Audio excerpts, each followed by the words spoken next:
আছে তুফান নামের গাছ,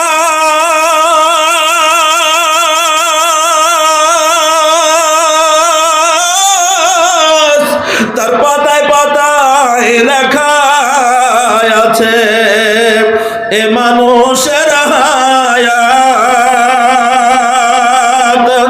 সেই পাতা যেদিন ঝরে যাবে, সেই পাতা যেদিন ঝরে যাবে, তোমার মৌতের নিশানা